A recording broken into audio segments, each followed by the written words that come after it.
Well, a near-death experience can sure change the path of your life.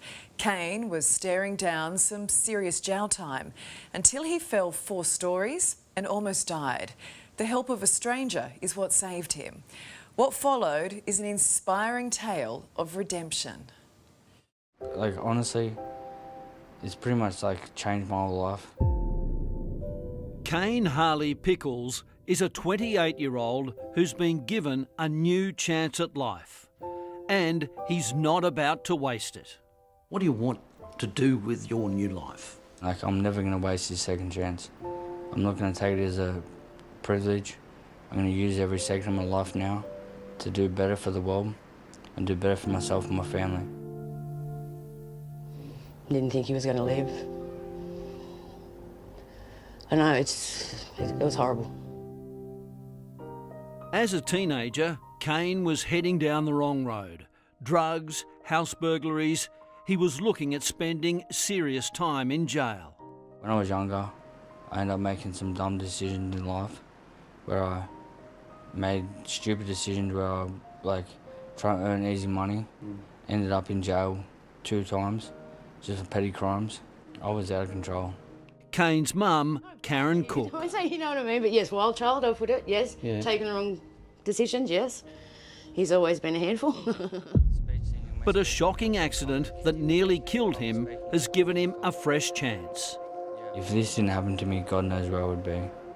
Kane's world came crashing down when he plummeted 4 stories onto a concrete path 18 months ago. What do you remember about that night? I don't remember much at all. And for another about 2.5 months after I fell, 3 months, 3.5 months, don't remember any of the start.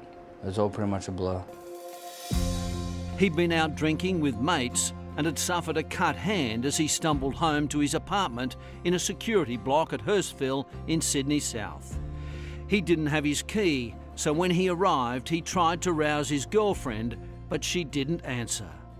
So I tried to climb up to my balcony, which was 4 levels high, made it to my level, and reached up from 3rd level to 4th level, grabbed onto the slab, tried to pull myself up, slipped in my blood from the hand bleeding, then fell.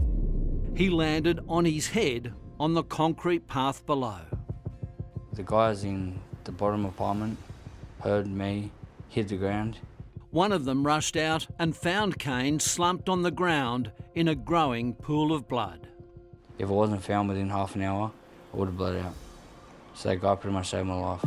He's forever indebted to the neighbour he'd never even met. If it wasn't for you, I wouldn't be alive, wouldn't be speaking at this point.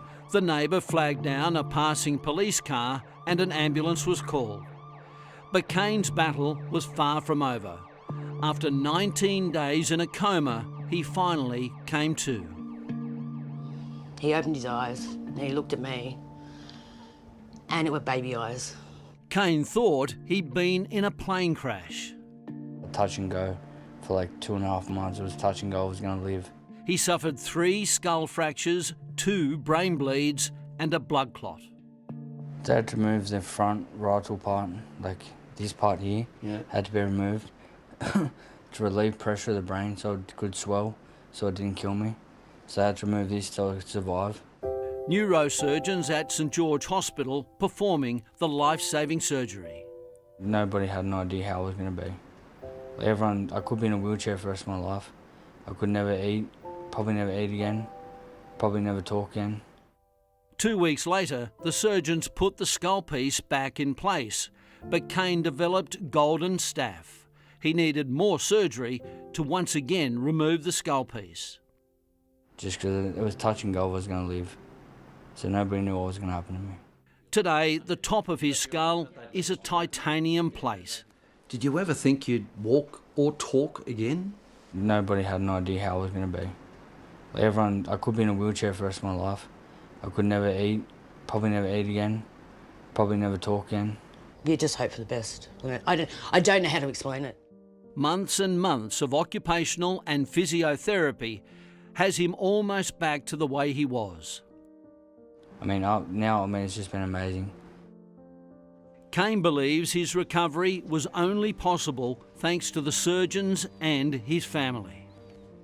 Everyone was there for me. Like, when I was in hospital, my mum and my sister were the closest ones to me every day. I owe her my life. Like, she brought me into this world, and she's pretty much given up her life to be there for me every day, like, and give me a better life in life. There's no words, I'm sorry. But there's a future, isn't there? It's a plans. great future. Yes, he is. And this was all his, you know. He wants to get his story. He wants to help others. Kane's now working part-time at a local cafe. He hopes to return to his full-time job as a construction rigger. His mum, Karen, has no doubt he'll make it. I'm just thankful that he's got to where he is. It was a journey. Here you go. Thank you. How's your day going here? Yeah, it's good. A journey that Kane Harley Pickles wants others to learn from.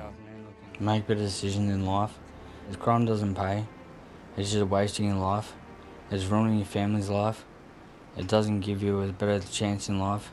It puts you in some place you never want to be. That's a hard way to learn that lesson, and good luck making the most of this opportunity you've been given, Kane.